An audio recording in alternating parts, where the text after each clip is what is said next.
राजा रघुवंशी और सोनम रघुवंशी के केस में कल जैसे ही मेघालय के जो डीजीपी हैं और वहाँ के जो मुख्यमंत्री हैं जैसे ही प्रेस कॉन्फ्रेंस करना शुरू कर देते हैं, तमाम मीडिया के बड़े बड़े चैनल्स उस प्रेस कॉन्फ्रेंस को लाइव कर रहे थे और इस प्रेस कॉन्फ्रेंस में ये बाकायदे बताया जाता है कि जो राजा रघुवंशी हैं इंदौर का मिसिंग कपल, उसे किसी और ने नहीं, उसकी खुद की पत्नी यानी ये सोनम रघुवंशी उसने ही अपने 3 से 4 लड़कों के साथ मिलकर के बाकायदा आप कह सकते हैं सुपारी दी और उसके द्वारा इस अपने पति राजा रघुवंशी की हत्या करवाई गई है। अब जैसे ही ये खबर मीडिया में आनी शुरू हो जाती है, हर कोई इस घटना को लेकर के आश्चर्यचकित है कि आखिर कैसे एक पत्नी अपने ही पति को इस तरीके से हत्या कर सकती है। क्या है इस पूरी घटना के पीछे साजिश, कैसे इस पूरी घटना की प्लानिंग की गई है, वो आज आपको मैं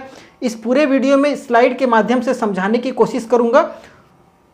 तो सबसे पहले मैं आपको बता देता हूं कि जो सोनम रघुवंशी है, सोनम रघुवंशी 8 और 9 जून की रात लगभग 1 बजे ये उत्तर प्रदेश के गाजीपुर के एक ढाबा है वहाँ पर पहुँचती है जिसका नाम है काशी चाय। उस दुकान पर जैसे ही पहुँचती है, पहुँचने के बाद वो साइड में बैठ जाती है। लगभग इस तरीके से वेशभूषा थी जिसमें लग रहा था कि कहीं से प्रताड़ित हो, पीड़ित हो। वहाँ बैठी हुई थी, गुमसुम रो रही थी। उसी बीच ढाबे का एक लड़का पहुँचता है कि क्या बात है मैडम, आपको चाय वगैरह चाहिए? लेकिन ये मना कर देती है, कहती नहीं, मुझे अपने घर पर बात करना है। वो लड़का तुरंत अपने मालिक यानी साहिल यादव के पास आता है। साहिल यादव से कहता है साहब एक लड़की आई हुई है ढाबे पर और वो कह रही है अपने घर बात करना है। वेशभूषा बता देता है, इस तरीके का टी-शर्ट वगैरह पहनी हुई है, जीन्स वगैरह पहन करके। साहिल यादव इसके पास आता है, पूछता है क्या बात है, तो बोलती है मुझे अपने घर पर बात करना है। तो वो अपना मोबाइल फ़ोन इसे दे देता है और वो कुछ दूर हट जाता है इस लड़की से। ये अपने घर पर बात करती है अपने भाई से, भाई को फ़ोन लगाती है और कहती है कि मैं सोनम रघुवंशी बोल रही हूँ। जैसे ही ये कहती है भाई को विश्वास एक बार तो नहीं होता है, लेकिन भाई कहता है कि अच्छा तुम सोनम बोल रही है तो पहले वीडियो कॉल कर। वीडियो कॉल करके बाकायदे दिखाती है तो भाई को यकीन हो जाता है। भाई वहाँ से तुरंत अपने इंदौर पुलिस को सूचना दे देता है। इंदौर पुलिस जो थी वो उत्तर प्रदेश पुलिस को सूचना दे देती है, उत्तर प्रदेश की गाजीपुर पुलिस को, और गाजीपुर पुलिस तुरंत एक्टिवेट होती है और इस ढाबे NH31 अंकुशपुर पर पहुँच जाती है सोनम गुप्ता के पास। अब वहीं साहिल जो था, साहिल यादव, ये कहता है कि हमने भी पूछा था तो ये बताई थी कि मैं सोनम रघुवंशी हूँ। अब यहाँ पर एक और मामला निकल करके इस तरीके से आता है कि साहिल कहता है कि नहीं, हमने जब पूछा कि आप कौन हैं तो ये कहती है कि मैं वही सोनम रघुवंशी हूँ जिसे कई थानों की पुलिस खोज रही है। अब जैसे ही साहिल यादव को ये पता चलता है ढाबे मालिक को, ये तुरंत पुलिस को फ़ोन कर देता है, गाजीपुर पुलिस को, और बताता है कि ये हमारे पास आई हुई हैं। और जैसे ही गाजीपुर पुलिस को ये सूचना मिलती है, पुलिस तुरंत पहुंचती है और वहां से इसे अपने कब्जे में ले लेती है। कब्जे में लेने के बाद इसे 1 स्टॉप सेंटर लेकर के आती है जो उत्तर प्रदेश में महिलाओं के लिए खास सुविधा दी गई है, वहाँ पर लेकर के आती है, सखी नाम से बताया जाता है। वहाँ पर लेकर के आने के बाद तुरंत मेघालय पुलिस यानी शिलोंग को सूचना दे दी जाती है कि आपकी जो मिसिंग पर्सन है, इंदौर पुलिस को भी बताया जाता है कि जो मिसिंग पर्सन है ये अब हम लोगों के कब्जे में है। और वहाँ से जो मेघालय और शिलोंग की जो पुलिस है वो तुरंत अब वहाँ से तैयारी करती है इसे अपने कब्जे में लेने के लिए। ये यहाँ तक की लगभग कहानी थी। अब इसके पीछे ये हाईलाइट क्यों है ये आप लोगों को पता होगा, बहुत सारे लोगों को नहीं भी पता होगा कि आखिर मामला है क्या ये पूरा। तो आपको मैं शुरू से बता देता हूँ। लगभग ये है सोनम रघुवंशी और ये है राजा रघुवंशी। ये दोनों इंदौर के रहने वाले हैं, दोनों पति पत्नी थे, लेकिन अब नहीं है। लगभग 10 और 11 की रात को इन दोनों की शादी हुई थी, 11 मई 2025 में। 2025 में शादी हुई। शादी जो थी वो दोनों बताया जाता है कि मांगलिक थे, इस वजह से दोनों का एक दूसरे के साथ शादी हुआ था और ये शादी अरेंज मैरिज एक तरीके से थी। यहाँ पर बहुत सारे कॉम्प्लिकेशन थे। सोनम शायद राजा को पसंद नहीं करती थी, लेकिन घर वालों का दबाव था, थोड़ी सी घर की सख्ती भी थी, इस वजह से शादी होती। और ये सब सारी चीज़ें राजा जो था अपनी माँ से कहता था कि माँ, सोनम उस तरीके का अट्रैक्शन या उस तरीके की बातचीत हमसे नहीं करती है जैसे किसी लड़की का किसी लड़के के साथ ब्याह तय हो जाता है या किसी लड़के का लड़की के साथ, तो दोनों एक दूसरे के साथ जिस तरीके से बात करते एंगेज होते हैं, उस तरीके का सोनम का अट्रैक्शन राजा के साथ नहीं था। और बीच में वो मना भी कर दिया था कि मैं शादी नहीं करूंगा, लेकिन फिर जब राजा की जो माँ है वो सोनम को कहती है कि बेटी तुम बात क्यों नहीं करती हो मेरे बेटे से, तब सोनम काम का बहाना बनाई थी। और काम ये जो करती थी, ये एचआर थी प्लाईवुड कंपनी में, प्लाईवुड कंपनी थी, और इसका जो बिजनेस, इसके पिताजी का भी प्लाईवुड का ही बिजनेस वगैरह है। तो ये एचआर थी और काम का बहाना करके कि थोड़ा सा काम का प्रेशर, इस वजह से बात नहीं कर पाती, लेकिन फिर ये बातचीत शुरू कर देती है। दोनों परिवारों की रजामंदी से बहुत बेहतरीन तरीके से शादी की जाती है। अरेंजमेंट लाजवाब होता है। उसके कुछ वीडियो वगैरह निकल करके बाहर आए हैं। वो वीडियो देखने के बाद ऐसा लगता है कि राजा कितना खुश था अपनी शादी को लेकर के। लेकिन इसकी खुशी बहुत ज़्यादा दिन तक नहीं चलती है। 10-11 मई को शादी होती है और 20 मई के आसपास में सोनम जो है, सोनम रघुवंशी प्लान कर लेती है कि अब हम लोगों की शादी हो गई है तो क्यों ना हनीमून पर चला जाए, हनीमून वगैरह मना लिया जाए। हनीमून मनाने के लिए बाकायदे सोनम जो थी वो पूरे प्लान कर देती है। प्लान करके वो गुवाहाटी की तैयारी कर देती है कि गुवाहाटी में चला जाएगा, वहाँ कामाख्या देवी का मंदिर है, वहाँ पर हम लोग चल करके दर्शन वगैरह करेंगे। और इसके लिए 20 मई को हनीमून का प्लान बनाया गया। वो घर से निकल जाती है। घर वालों तक को खबर नहीं था कि सोनम जा रही है, लेकिन एंड टाइम पे सोनम जब राजा को बताती है तो राजा भी कहता है कि अच्छा ठीक है, तुम कह रही हो तो हम लोग चलते हैं हनीमून मनाने। राजा भी अपने परिवार वालों से बताता है, लेकिन परिवार वाले कहते हैं कि अच्छा ठीक है, केवल गुवाहाटी जाना है तो वहाँ से फिर लौट आओगे। घर वालों को ये भी बताता है राजा कि जाने का तो टिकट सोनम करवा दी है, अब मतलब जाना तो पड़ेगा ही, लेकिन आने का टिकट अभी कंफर्म नहीं है। तो घर वालों को थोड़ा सा शक होता है। इसके बावजूद भी वो लोग जाते हैं। और बाकायदे सोनम जो थी अपने पति राजा को ये भी बता देती है कि जितने भी गहने वगैरह हैं, जो चैन वगैरह, सोने की अंगूठी वगैरह, ये सब पहन करके चलिएगा। वहाँ पर हम लोग एक कपल के साथ जैसे फ़ोटो शूट होता है, हम लोग वैसे फ़ोटो शूट वगैरह कराएंगे। तो राजा भी बाकायदे वो सब सारे गहने वगैरह पहन करके, सोने का चैन वगैरह पहन करके घर से निकलता है। लेकिन ये जो सारी चीज़ें थी, ये राजा की माँ नोटिस की थी कि राजा इतनी लंबी टूर पर जा रहा है और इस तरीके की चीज़ें पहन करके जा रही है, थोड़ा सा अटपटा है। लेकिन वो बेटे से कहती भी है तो बेटा कहता है कि नहीं, इस तरीके का जो है वो सोनम बोली है, वहाँ पर फ़ोटो वगैरह होगा, इस वजह से पहन करके जाना है। पहन करके ये लोग जाते हैं। लगभग 2 से 3 दिन तक घर वालों से अटैचमेंट रहता है, बातचीत होते रहता है सोनम का और राजा का अपने घर वालों से। लेकिन 24 मई को जो इन दोनों का संपर्क जो था वो परिवार से टूट जाता है। ना दोनों का फ़ोन लगता था, ना फ़ोन आता था, ना जाता था। दोनों का मोबाइल स्विच ऑफ हो जाता है, ना तो वहाँ किसी की कोई खबर लगती है। ये लोग असम की गुवाहाटी से घूमने के बाद सीधे मेघालय के शिलोंग चले गए थे। वहाँ ये सोनम रघुवंशी का प्लान था कि वहाँ से शिलोंग जाएंगे और वहाँ ये लोग शिलोंग गए थे काफ़ी घाटी वगैरह, पहाड़ी वगैरह में घूमने के लिए। घूमने के दौरान इन लोगों का मोबाइल बंद हो जाता है।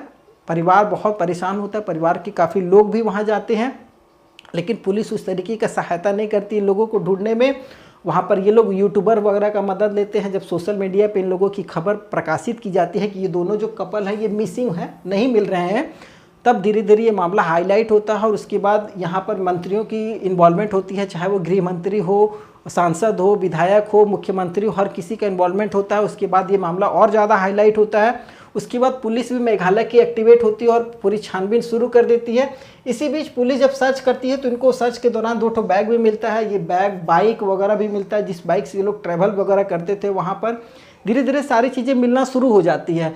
मिलते मिलते लगभग 2 जून को राजा का जो लाश है वो एक घाटी खाई में से दिखाई दे जाता है। काफ़ी सर्च करने के बाद, क्योंकि वो चेरापूंजी टाइप का इलाका है, बहुत ज़्यादा बारिश होती है, तो आखिरकार राजा का शव मिलता है। मिलने के बाद उसका पोस्टमार्टम होता है। हत्या की वजह वगैरह भी पता लग जाती है, किस वजह से मारा गया है। उसके बाद धीरे धीरे और भी जो सबूत थे वो सबूत जब जुटने शुरू हो जाते हैं। शिलोंग के होटल में रिसेप्शन पर दोनों दंपत्ति का फुटेज भी आता है, दोनों राजा और सोनम का। उसके बाद अब सोनम का अता पता नहीं लगता, लेकिन राजा का तो पता लग चुका था। अब पुलिस सोनम को भी पता करने की कोशिश करती है। इसी बीच काफ़ी लोगों से पूछताछ की जाती है। तो एक गाइड मिलता है। वो गाइड कहता है कि सोनम और राजा ये दोनों जो थे ये घूमने तो आए थे, लेकिन इनके साथ 3-4 और लोग थे जो हिंदी में बात कर रहे थे। उन लोगों की भाषा हम लोगों को समझ में नहीं आ रही थी। दरअसल शिलोंग वाले जो हैं खासी भाषा का उपयोग करते हैं और या तो फिर इंग्लिश बोलते हैं, हिंदी उन लोगों को समझ में नहीं आती है। तो बताया बाकायदे कि इस तरीके की बात थी। उसके बाद ये लोग उनसे बात वगैरह कर करके फिर यहाँ से चले गए हैं। और ये अपने आप में बहुत सवाल खड़ा करता है कि मेघालय, शिलोंग वगैरह ये सब काफ़ी सुरक्षित इलाका है, वहाँ महिलाएं रात रात भर पेट्रोल पंप पे काम वगैरह करती है, लेकिन इस तरीके की कभी कोई घटना निकल करके नहीं आती है। वहाँ इस तरीके की घटना अपने आप में कई सवाल खड़े कर रहा था। उसी बीच पता चलता है मेघालय की जो पुलिस है, शिलोंग के जो मेघालय के जो सीएम है, वो प्रेस कॉन्फ्रेंस करते हैं। कई सारे सबूत धीरे धीरे जब इकट्ठा होने शुरू हो जाते हैं। ये जैकेट मिलता है जहाँ पर राजा रघुवंशी का शरीर पाया गया था, वहाँ पर ये जैकेट मिला था। ये जैकेट का सीसीटीवी फुटेज भी निकल करके आता है कि ये सोनम का ही है। ये सोनम राजा के साथ बैठ करके बाइक पे भी गई हुई है, ये बाइक जो इन्होंने किराए पर लिया था।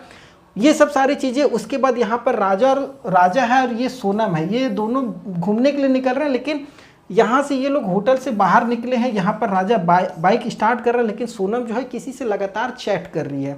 और ये चैट जो है पुलिस बताती है कि इस चैट के समय सोनम जो थी अपना एग्जैक्ट जो लोकेशन है वो किसी व्यक्ति के साथ व्हाट्सएप पे शेयर कर रही थी कि अभी मैं यहाँ हूँ वहाँ हूँ। और इसके ही बाद, ये 22 मई की बात है, 22 मई का आप देख सकते हैं, उसके 2 दिन के बाद ही, 2 दिन क्या 1 दिन के बाद ही ये पूरा जो कपल है, ये कपल गायब हो जाता है। इनका कहीं अता पता नहीं लगता। और इसी बीच में बहुत सारे से धीरे धीरे पुलिस ने सबूत इकट्ठा कर लिए थे गाइड के अनुसार। और उन सबूतों में ये जो व्यक्ति है सबसे पहले बाहर आता है, इसका नाम है राज कुशवाहा। ये व्यक्ति जैसे ही बाहर आता है, पुलिस हर कड़ी को जोड़ना शुरू कर देती है। लगभग 8 तारीख तक इन 3 लोगों की गिरफ्तारी होती है। मध्य प्रदेश के इंदौर के रहने वाला है विशाल चौहान, आकाश राजपूत ये है। ये तीनों की गिरफ्तारी होती है। 2 और लोग हैं, कुछ एक उत्तर प्रदेश से है और एक शायद और मध्य प्रदेश से भी है। इन लोगों की जब गिरफ्तारी होती है 8 और 9 की रात को, तो धीरे से फिर 9 की रात लगभग 1 बजे सोनम गुप्ता बाहर आ जाती हैं। बाहर आने का जो कोइंसिडेंस था, उस रात ही क्यों बाहर निकल करके आई, उससे पहले आखिर ये कहाँ पर थी, ये पुलिस अपने आप में सवाल कर रही है। और बताया जा रहा है ये जो राज कुशवाहा, ये सोनम रघुवंशी का आशिक है। और ये आशिकी लगभग 5 साल से इन दोनों के बीच में चल रही है। और ये जो है, ये लड़का सोनम रघुवंशी का जो पापा का प्लाईवुड का दुकान है, उसमें ये मुंशी का काम करता था, हिसाब किताब देखने का। और ये सोनम के घर के सामने ही इसका घर था।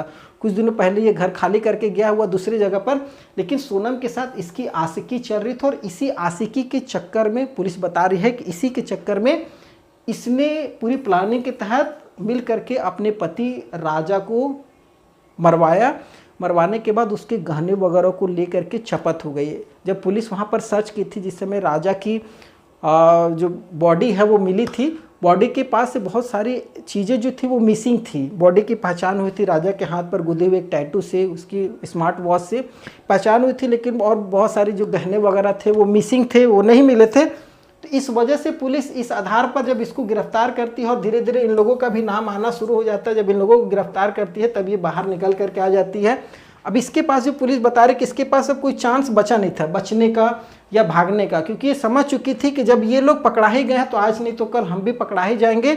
और ये अपने आप को पीड़ित दिखाने के लिए, पीड़ित बनने के लिए इस तरीके का वेशभूषा धारण करके ये मेघालय से 1100 किलोमीटर की दूरी पर गाजीपुर आकर के यहाँ पर होटल में सरेंडर करती है। ये अपने आप में थोड़ा सा सोचने वाली बात है। हर किसी के पच नहीं रही है सब सारी चीज़ें कि 1100 किलोमीटर की दूरी अगर वो तय की है, तो इसके बीच में कहीं कोई पुलिस स्टेशन नहीं, कहीं कोई ऐसा व्यक्ति नहीं, कहीं कुछ भी नहीं मिला जहाँ पर ये रुक करके अपनी पीड़िता की जो कहानी है वो बता सके कि कैसे क्या हुआ था।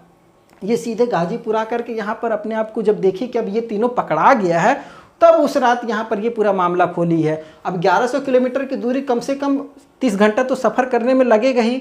अभी 30 घंटा में ये 7 को भी सरेंडर कर सकती थी आकर के बाहर की। हाँ, जब भी ये निकली होगी, मान लीजिए अगर इसको कोई किडनैप भी किया होगा तो भी ये 2 दिन 4 दिन बाद तो निकली होगी। जब भी निकली होगी उसी समय तुरंत आती। आखिर ये तब क्यों आई? जब ये चारों लोग पकड़ाए हैं, तब इसको लगा कि अब कोई चांस नहीं है, तब बाहर अब हम भी पकड़ाएंगे, तब जाकर के ये आकर के बाहर निकली। और बताया ये भी जा रहा है कि ये रात में लगभग 10 बजे के बाद, 10 बजे से लेकर के 2-3 बजे रात तक सफ़र करती थी। उस सफ़र में ये धीरे धीरे यहाँ पर पहुँची है।